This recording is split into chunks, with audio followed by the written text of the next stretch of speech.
Sale nouvelle pour Carlo Ancelotti, déjà dans le viseur de la justice espagnole depuis un moment pour de possibles irrégularités sur le plan fiscal. En effet, selon El Mundo, la Abogacía del Estado, avocat général de l'État, a porté à 5 ans sa requête de prison contre l'entraîneur du Real Madrid, pour 2 délits fiscaux commis lors de sa première période en Espagne.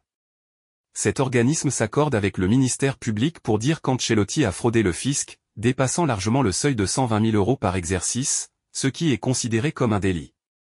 Cependant, la Abogacía del Estado a légèrement augmenté la peine demandée par rapport aux 4 ans et 9 mois réclamés par le ministère public. Fraude fiscale dans le viseur. Selon le document présenté devant le juge d'instruction de Madrid, Ancelotti devait payer des impôts en Espagne sur tous ses revenus de 2014 et 2015, ce qu'il n'a pas fait.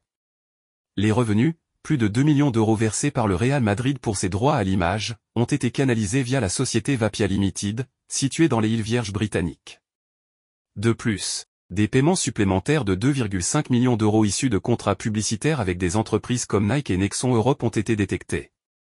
La fraude fiscale s'élèverait à 386 361,93 € en 2014 et 675 718,76 € en 2015, d'où la demande de 2 ans de prison pour le premier exercice et 3 pour le second. La défense d'Ancelotti a demandé une révision de la peine, arguant qu'il a déjà payé une caution importante. Après avoir remporté une nouvelle Ligue des Champions avec le Real Madrid, Carlo Ancelotti vit des heures plus compliquées. Ainsi, comme le rapporte Mundo Deportivo, le technicien italien de 65 ans se retrouve dans le viseur de la justice espagnole, qui a demandé pas moins de 5 ans de prison à l'encontre de l'ancien coach du PSG. Le média espagnol précise, à ce titre, que le mystère est accusé d'évasion fiscale pour plus de 1 million d'euros. Une accusation portant sur les revenus perçus entre l'année fiscale 2014 et celle de 2015, lors de sa première aventure avec les Merengues. Comme indiqué par MD, qui a eu accès aux documents de l'avocat de l'État, Ancelotti était obligé de payer des impôts en Espagne pour tous les revenus obtenus. Cependant, l'entraîneur du Real Madrid n'a inscrit dans sa déclaration d'impôt sur le revenu que la rémunération de son travail à Madrid et non les bénéfices de l'exploitation de ses droits à l'image. Le Real Madrid évalue les options au poste de défenseur central. Un joueur argentin intéresse beaucoup les Merengues. La Casablanca pourrait à nouveau compter un Argentin dans son effectif. Une chose qui n'est plus arrivée depuis le départ d'Ángel Di María pour Manchester United en 2014. Selon ESPN Argentine, le Real Madrid s'intéresse de près à Cuti Romero, défenseur central de 26 ans évoluant en Premier League. Le média argentin affirme même que le Real Madrid a déjà contacté Tottenham, l'équipe où évolue Cuti Romero, pour connaître de première main la situation du défenseur. Le joueur a un contrat jusqu'en 2028 et son prix demandé serait d'environ 60 millions d'euros. Cristian, alias Cuti, Romero est l'un des joueurs clés de l'équipe nationale argentine et il est également l'un des joueurs clés de Tottenham. Juste au moment où vous pensiez qu'il était prudent de replonger dans le monde des rumeurs de transfert. C'est donc souvent une saga sans fin et frustrante avec les médias de football, avec les meilleurs joueurs des Spurs continuellement liés. La plupart du temps, il est inutile de remplir des colonnes, ce n'est pas du tout ce que je fais ici, non, mais parfois les rumeurs ont du mérite. Ce dernier se situe probablement quelque part entre les deux. On pourrait alors penser que ces rapports ont un certain mérite, et c'est possible, mais en même temps, il est étrange qu'Esteban, ESPN Argentine a renforcé les liens entre le Real Madrid et les joueurs de l'équipe nationale argentine, signalant un intérêt pour Romero. Maintenant, le Real intéressé, Romero est l'un des meilleurs défenseurs centraux du moment, mais il lui reste également 3 ans de contrat, il est un élément clé de l'équipe d'Ange Postecoglou, et il a récemment déclaré qu'il était heureux là où il se trouvait et qu'il était un grand fan de Ange. Cela ne veut pas dire qu'une grosse offre d'un club comme le Real Madrid ne lui ferait pas tourner la tête. Le vice-capitaine des Spurs a récemment déclaré dans une interview qu'il banalise les offres qui lui parviennent, ce qui, bien sûr, est logique. Il serait idiot de ne pas le faire, et cela lui donne au moins des munitions lorsqu'il s'agit de négociations contractuelles. Il a mentionné certains des points ci-dessus, durée du contrat, importance pour Postecoglou, etc., et a déclaré que Romero semble assez heureux tant que le club va dans la bonne direction. Et il a raison. Le Real Madrid devrait payer des frais astronomiques pour que les Spurs envisagent même la simple possibilité de laisser Romero partir. Vous vous demandez cependant si c'est un sujet à surveiller, peut-être pas pour cette saison, mais dans les années à venir. Romero est un joueur d'élite et vainqueur de la Coupe du Monde, entrant dans la fleur de l'âge. Ce n'est potentiellement qu'une question de temps avant que les gros canons n'appellent. Le Trésor estime donc qu'il y a eu dissimulation et absence de déclaration pour ses revenus. En 2021, Ancelotti est allé au tribunal et dans sa déclaration, il a reconnu qu'il n'avait pas payé correctement les impôts pour l'année fiscale 2014 en raison de mauvais conseils. Ancelotti a, de son côté, expliqué sa version en mars dernier. C'est une histoire qui a commencé en 2015 avec une déclaration. Le bureau du procureur pense que j'étais résident en Espagne et je pense que je ne l'étais pas. J'ai déjà payé l'amende et l'argent est dans le bureau du procureur, a déclaré l'entraîneur madrilène. Sale nouvelle pour Carlo Ancelotti, déjà dans le viseur de la justice espagnole depuis un moment pour de possibles irrégularités sur le plan fiscal. En effet, selon El Mundo, la Abogacía del Estado, avocat général de l'État, a porté à 5 ans sa requête de prison contre l'entraîneur du Real Madrid, pour 2 délits fiscaux commis lors de sa première période en Espagne. Cet organisme s'accorde avec le ministère public pour dire qu'Ancelotti a fraudé le fisc, dépassant largement le seuil de 120 000 € par exercice, ce qui est considéré comme un délit.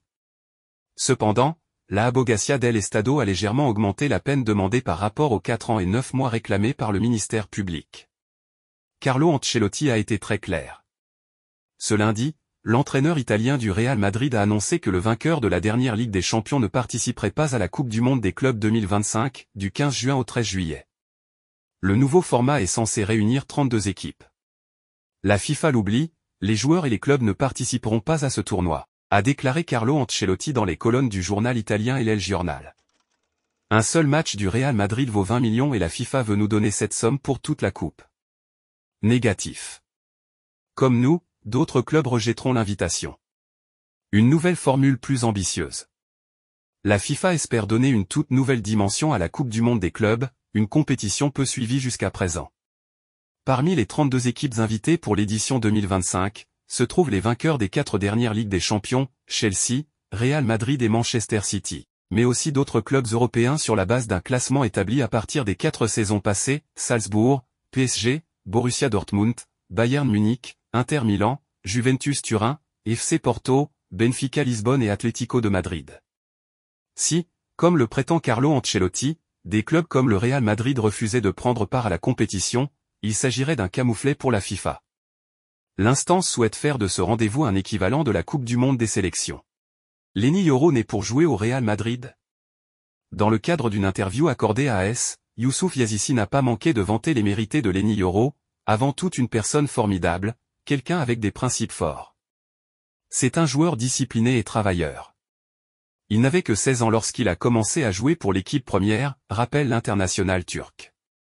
Lenny Yoro est toujours le même aujourd'hui. Il continue de s'entraîner sérieusement, avec la même ambition. Soit autant de qualités qui attirent les recruteurs et les convoitises de nombreux clubs. Et alors que le Real Madrid, le PSG et le Manchester United font la cour à Lenny Yoro, Youssouf Yazissi a une préférence pour l'avenir de son partenaire. Mon opinion est qu'il est précisément le type de joueur qui pourrait s'intégrer au Real Madrid. C'est un profil que la plupart des grands clubs aimeraient avoir dans leur équipe. Sur le plan footballistique, il donne l'impression d'avoir joué dans les plus grandes ligues pendant de nombreuses années. Il est très calme et a réalisé des performances impeccables dans les matchs importants. Il est destiné à jouer dans de très grands clubs. Lenny Yoro n'est pas certain de poursuivre l'aventure avec le LOSC la saison prochaine. Le jeune défenseur est courtisé par de nombreux clubs et pourrait rapporter une belle somme au club nordiste. Son talent est apprécié de tous et notamment par Youssouf Yazissi. Interrogé par AS, le Turc a vanté les qualités du Français. Lenny Yoro va-t-il rester au LOSC cet été? C'est la grosse interrogation du mercato côté lillois. Le club nordiste pourrait empocher une très belle somme en cas de vente au vu des nombreux clubs intéressés par le jeune Français. Ses qualités épatent à son très jeune âge et Youssouf Yazissi n'a pas manqué de le rappeler. Interrogé par le média AS, le Turc a encensé son coéquipier. Yoro est, avant tout, une personne formidable, quelqu'un avec des principes forts. C'est un joueur discipliné et travailleur. Il n'avait que 16 ans lorsqu'il a commencé à jouer pour l'équipe première, a-t-il lancé. L'international truc a ensuite poursuivi, Lenny Yoro est toujours le même aujourd'hui. Il continue de s'entraîner sérieusement, avec la même ambition. Mon opinion est qu'il est précisément le type de joueur qui pourrait s'intégrer au Real Madrid. C'est un profil que la plupart des grands clubs aimeraient avoir dans leur équipe. Sur le plan footballistique, il donne l'impression d'avoir joué dans les plus grandes ligues pendant de nombreuses années. Il est très calme et a réalisé des performances impeccables dans les matchs importants. Il est destiné à jouer dans de très grands clubs. Des ambitions fortes menées par Youssouf Yazissi. L'avenir de Lenny Yoro pourrait se décider dans les prochaines semaines, lui qui est courtisé par le Paris Saint-Germain notamment. Les Merengues vont voir la légende du club Toni Kroos quitter le club, mais Kylian Mbappé va quant à lui poser ses valises dans la capitale espagnole. Dans le secteur défensif, Rudiger et Eder Militao semblent avoir 2 places réservées en défense centrale, mais derrière eux, le paysage est dans le flou.